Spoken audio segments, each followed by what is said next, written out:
So we lost a broadcaster. Larry King died over the weekend. He was 87. Larry King, he died this morning at Cedars-Sinai in Los Angeles. He was 87 years old. Welcome to Larry King Live. Indianapolis, hello. There was no distinction with Larry King between being on the air and off the air. He was the exact same man. What I worry about is where I think I know too much. The day I go into a studio saying I've asked all the questions and I've heard all the answers is the day I gotta quit. There they are, folks. Motley Crue is back tonight. How'd you get the name Cat? Eat your heart out, Clay Aiken. Be cool, Larry. Snoop Dogg. Snooper Ball, Larry. Snooper Ball. Stand up and let's see how you look. Woo. Not bad. Always amazing television, no matter what. They didn't cancel you. You canceled them. You're not aware of this? No, I'm asking you. You think I got canceled? Are you under the impression that I got canceled? Have I hurt you, Jerry? Some boys take a beautiful girl and hide her away from the rest of the world. You have become a champion of what you call all the freaks. Now, explain, is everybody a freak? He was a conversationalist. He was a storyteller. And now the baboon. Oh, boy. Oh, boy. You're having a kid. That's amazing. I'm gonna be a father. Wow. This is a Medicare baby. I figured out I'm over 65. You're gonna pay. Good night, sweetheart. Parting is such sweet sorrow. Good night. For now, for here, it's time to hang up the nightly suspenders. Larry King has died at the age of 87. He was the intersection of so many elements of our daily lives. Good night. He was so good. He did great interviews, and he had a lot of drama going on in his life. He was married 8 times. Let that sink in. Nuts. I mean, he must have had a lot of stuff going on. And yet he still would go in there and be a pro and put on a show. We got a Hoosier, actually, a friend of ours, and, it's a very odd story, but he used to come into the studio back in the day, and we'd pop champ with Tom Britt. It was a big thing. We do a segment where we talk about stuff going on around town. This went on for many years. We have a rap video and everything. Go ahead and Google it. Poppin' Champ with Tom Britt. We poppin' champs with Tom Britt. Gonna give it to you. He don't quit. He's a white dude. He is the CEO of the Town Post network, and whatever that means. And he's joined us now. He was actually on the Larry King live show. Let's give it up. Come on, make some noise, everybody. Yeah. How's it going? So what year were you on this show? On Larry King show?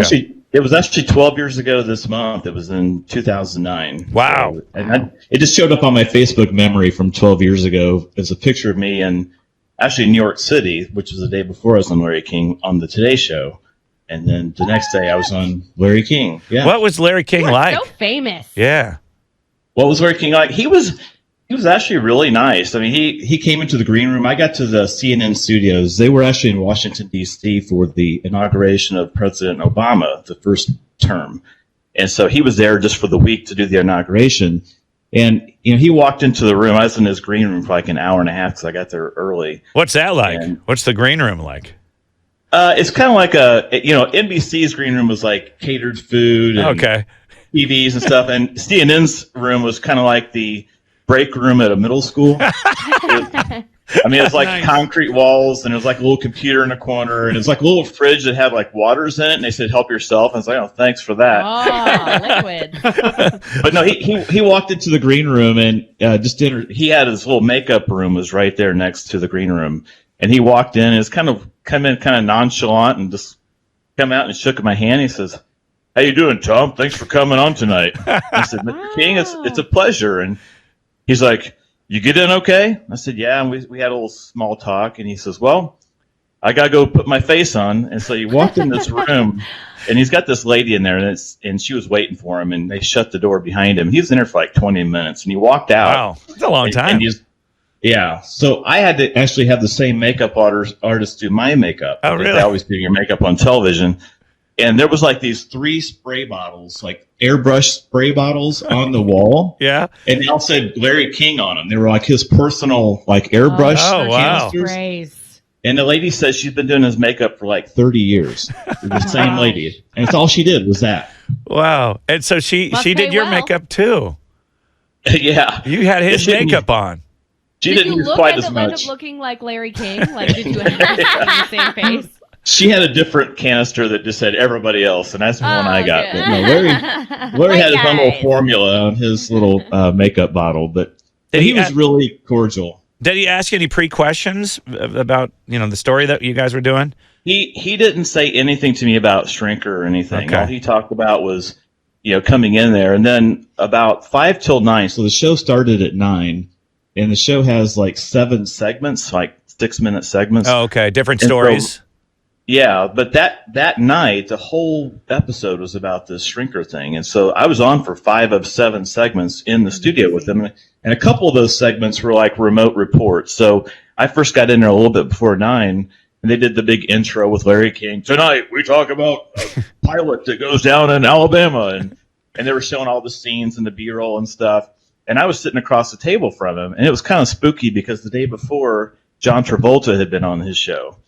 And I was like, I'm sitting where John Travolta sat just yesterday. Yeah. But I'm also sitting across the table from Larry King. He's like the Jesus of media. Right. Yeah. And I'm like, oh my God, I can't believe I'm sitting here right now. And he had the little Larry King coffee mugs, which was sitting in front of me, and they put water in it for you when you go on. And so when they were doing do the same thing at the segment, Smiley Morning Show, but it's vodka. So yeah, for our guests. I've been there. So he started talking just kind of conversationally. And while these segments were running, he just sat there and just shoot the breeze with me. He was talking about he was all upset because his son was having his first Little League baseball game that next day, and he was going to miss it because he was in Washington for this inauguration. Oh. And I said, well, how old is your son? And he said, 64.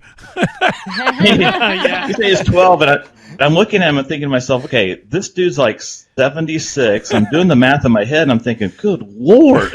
Yeah. How does he have a kid that's 12 years old? Well, so many wives, right? Kids with that, all of them, probably. Seems to be functioning still. Thumbs up. Wow. Yeah, but he also had a connection to this whole story because if you remember Shrinker, he didn't like steal money, but there was some money issues going on with him. And it was right after Bernie Madoff.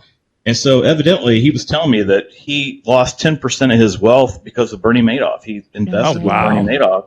No way. And so he was telling me about his story with Bernie Madoff and how he sent his brother to Bernie, and Bernie would not allow his brother to invest with him, and how he is kind of really weird about that. He said, but then my other buddy, Kevin Bacon, he said he invested almost everything with him. I think he's going to lose it all. Jeez. Oh So was that on air or off air? He was talking to you about that. This is all off air. We're just kind of chit chatting because I'm on there I was on his set for like 40 minutes, and I was only interviewed for maybe 10. Did you reach under the table and touch his knee, or maybe play footsie? Did I do that with him? Yeah. No, but I winked at him. Kind of Gave him a little TV wink. but you know how they always could be his say, 8th wife. Yeah. lucky me. Let me play some of this from the show, okay? Sure. So this Marcus Shrinker. You live next to him, right? Or you live near him in Cocktail Cove there in Geist? Is that it? I lived close to him. I knew him pretty well, and I was the guy that he emailed from the campground when he fled. And that's how they kind of found out he was there, right? Because of the IP address or something like that? Right. They did a reverse IP Rookie search mistake. and found out. Rookie mistake. Within 3 miles where he was. I think he would have known better. But have you heard anything from him, Tom, since all that? He reached out. He was in prison for like 5 years, and he got out like 5 years ago or so. He did email me a while back, and he was all upset about the videos online. And I mean, it was this story Marcus. And then the Tim Durham story, another similar type of stealing money from people, investors. So, yeah, and Durham took quite a bit. Shrinker really just had some lawsuits that were kind of mounting on him, and his was not nearly as severe as what Durham and even Bernie Madoff. I mean, he was like, stole the most, but but he loved his plane. He loved the plane, didn't he? Doing stunts in this plane. Remember seeing videos of that? He tried to fake his death out of jumping out of his plane over Alabama, but he was only 1,000 feet up, and the plane actually ran out of gas before it could get to the Gulf where he thought it was going to land, and it crashed in some woods and didn't time that out very well. Shoot. Yeah, I didn't think it through. Okay. Yeah. You guys want to hear this? Listen to the energy Tom Britt brings for Larry King. I was tired. I know. That was my take from it. It's like, but Larry it was King. your one chance. Okay. Here we go. Joined by Tom Britt, Marcus Schrenker's neighbor and colleague. He received the email from Schrenker after he went missing, saying that it was all a misunderstanding and that he feared he would soon be dead. Let me take back a little. How do you know him? Well, he lived in Geist Reservoir. He's not too far from me. About $3.5 million away from my house is where I live. Hilarious. They traced where he was through the email? You're welcome. That's what I'm hearing. When did you turn it over to someone? Oh, yeah. I mean, as soon as I got it, I called the police, forwarded it to the marshal. Oh, what a narc, Tom. What a narc. Who were investigating the crime scene. And it's just ironic that he sent a note to try to blow some smoke off his trail, and ended up coming around and tracing him back to where he was. Hang with us, Tom. Tom will come back. Wow, interesting. Wow. You were on there with Larry King. Telling that. Yeah, and you were so on a tour, weren't you? I mean, since you were the neighbor friend or whatever, and I got the letter, right. You were on everything. I mean, what else were you? It all started like Monday morning. Well, actually, back up to Friday afternoon, that before he even did this. Chris Prophet, who's a Channel 13 reporter at the time, he and I would always trade these Schrenker stories kind of offline, because he would go to Cocktail Cove and he'd come and tell me stories about things he saw Schrenker doing, like pulling this big floating inner tube around Cocktail Cove and showboating and stuff. And so he called me Friday and said, hey, something's going on. Schrenker's office has been locked up, and I heard from the neighbors that the police are across the street, like pulling stuff out of his house. Oh. I'm like, oh, this can't be good. And so he called me Monday morning, a few days later, and he's like, Tom, did you hear? And I said, what? He said, Marcus is dead. His plane crashed last night in Alabama. And the first thing I thought was, there's no way that he's in that plane. He's too good of a pilot, number one. Number two, he's up to something. I said, are you sure the person in the plane is him? He said, yeah, it's off the AP Newswire. And I told him, I said, Chris, go call whoever sent you that wire and make sure and confirm the dental records on that body. I said, I guarantee you, if there's a body in that plane, it's not Schrenker. And he goes, well, hang on, I'll call you back. And he called me back like 2 minutes later, like he saw a ghost. He goes, Tom, you're right. He said, they don't have a body. There's nobody in the plane. And I said, he's faking his death. He goes, would you say that on camera? I said, yeah, I say it on camera. So can I promote the Town Post? Yeah, can I wear my Town Post shirt? But no, I met him at the marina, and that interview, as you know, sometimes the interviews kind of spiral. Well, it just started spiraling, and later that afternoon, I was getting calls all over the place from different media outlets and radio stations. And that afternoon, Jeannie, my wife, is downstairs, and she's like running a vacuum or something, and she shuts the vacuum off. She goes, honey, she said, this is the top news story on Fox News. And I thought, wait a minute, I haven't been on Fox News. I was on Channel 6, I was on 13, I was on all these local stations, but Fox was not one of them. I said, are you sure? She said, no, it's Shepard Smith's top story of the day. Like, oh my God. I went downstairs, and they're showing the plane crash and all this stuff, and that just escalated it to the point where every phone in my house was ringing. It's back when we had landlines. My cell phone was ringing off the hook. I had an office line ringing off the hook. And it was about 5 o'clock that day on that Monday that he emailed me from the campground. And AP was actually on hold. My wife was holding the phone, so I was talking to AP. I was talking to Greta Van Susteren on one phone. And I had my email up in my office. I'm like, oh my God, he just emailed me. And when I said that, AP was like, hold the phone. We got an exclusive, So they met me at his office that night at 9 o'clock and did an exclusive interview to ask me about this email. In the meantime, I'm trying to get a hold of the authorities. I mean, if you get an email like this, who do you call? You don't call 911. Right. You don't call like 1-800-FBI. Yeah. You don't call Crime Stoppers. I mean, who do you call at 9 o'clock when you get an email from a guy who's a fugitive?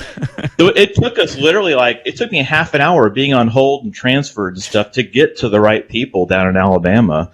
In the meantime, my phone's still ringing off the hook.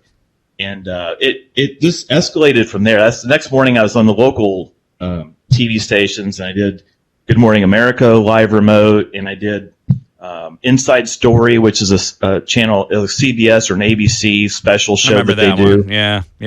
And I was headed home. And that's when the Today Show called and asked me to come to New York and be on the Today Show. And I was like, yeah. And my wife, a huge story. Son, Yeah, what blew Tony away from the show. She's a big Dateline fan, and what's his name? What's the guy's name?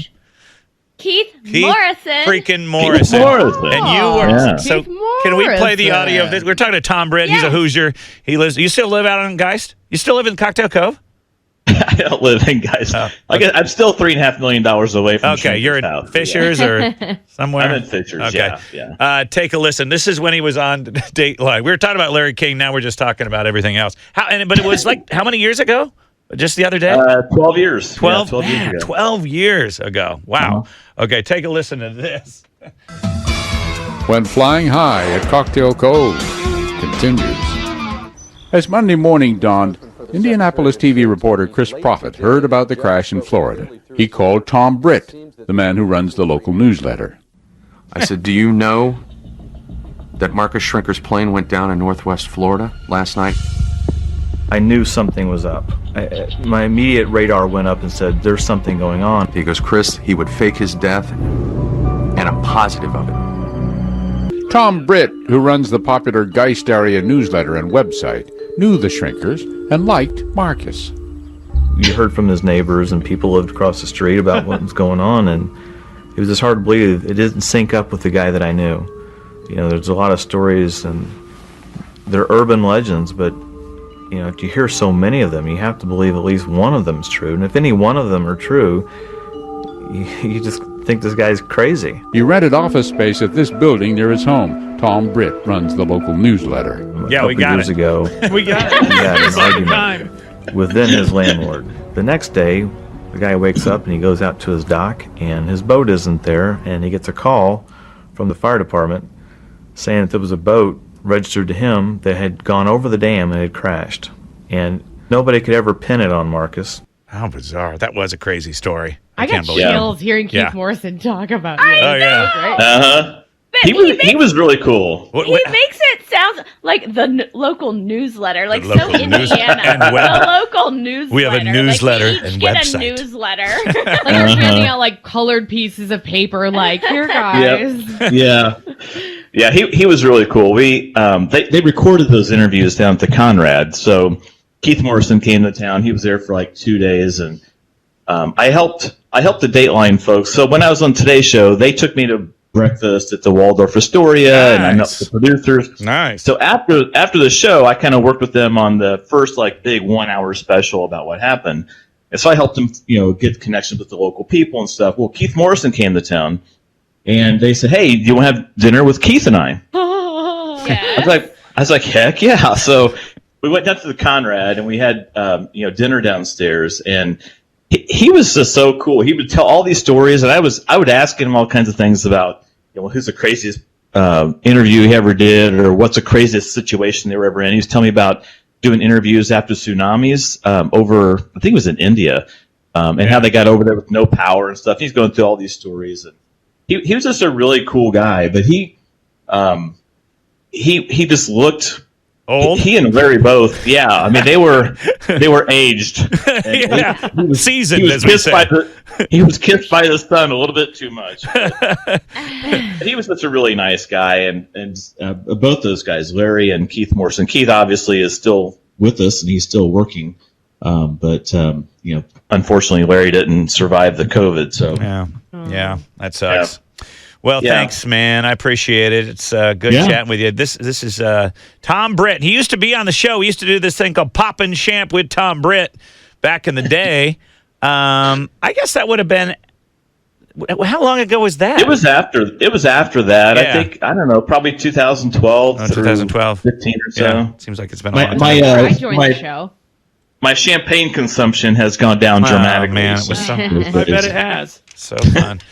There we go. High price of cooked champagne. Tom Britt almost played footsies with the late Larry King.